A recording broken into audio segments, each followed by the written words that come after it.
নমস্কাৰ, আপোনাক আকৌ স্বাগতম জনাইছোঁ মোৰ ইউটিউব চেনেলত। আপুনি জানেনে শিৱসাগৰ 4টা নামৰ পিছতে শিৱসাগৰ দিয়া হ'ল।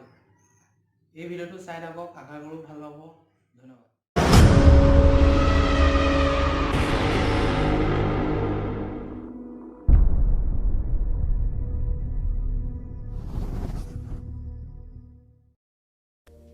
প্ৰথম নামটো দিয়া হ'ল মেটেকা, দ্বিতীয় নামটো দিয়া হ'ল ৰংপুৰ, তৃতীয় নামটো দিয়া হ'ল শিৱপুৰ, চতুৰ্থ নামটো দিয়া হ'ল শিৱসাগৰ। তাৰপিছত এতিয়া বৰ্তমান চলি আছে sivasagar। কিন্তু বহুত মানুহে কয় শিৱসাগৰ বুলিয়ে কয় বা sivasagar বুলিয়ে কয়, এতিয়া চবে কৈ থাকে আৰু তেনেকুৱাই। আপুনি জানেনে দুৰ্গা পূজা যিটো আমি পালন কৰোঁ, ৱেষ্ট বেংগলৰ সবচে ডাঙৰ আৰু আমাৰ বেংগলীসকলৰ সবচে ডাঙৰ ফেষ্টিভেল দুৰ্গা পূজা।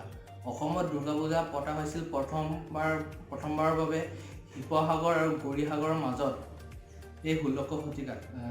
কোচ ৰজাসকলে আহোম দিনৰ এই কোচ ৰজাসকলে পাতিছিল দুৰ্গা পূজা প্ৰথমবাৰৰ বাবে শিৱসাগৰত, আৰু শিৱসাগৰ ভটিয়াপাৰ আৰু গৌৰীসাগৰৰ মাজৰ ডখৰতে।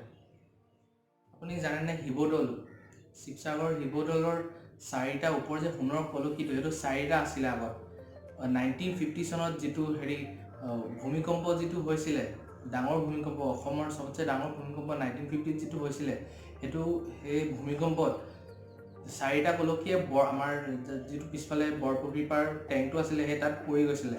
সেই এটাহে পোৱা গ'ল আৰু সৰু সৰু 3টা এতিয়াও বৰপুখুৰী পাৰতে পৰি আছে। সেইটো চবেই মানুহে কয় মানে সেইটোৱে।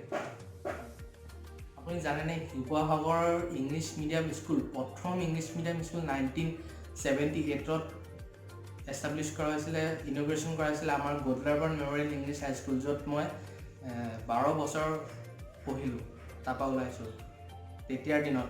এইটো ফটো দেখিছে আপুনি, এইটোৱে হয় প্ৰথম ফটো এইটো। ধন্যবাদ। আশা কৰোঁ ভিডিঅ'টো ভাল পালে লাইক কৰিব, শ্বেয়াৰ কৰিব, ছাবস্ক্ৰাইব কৰিব, সকলোলৈ শ্বেয়াৰ কৰক। ধন্যবাদ, নমস্কাৰ, জয় অসম।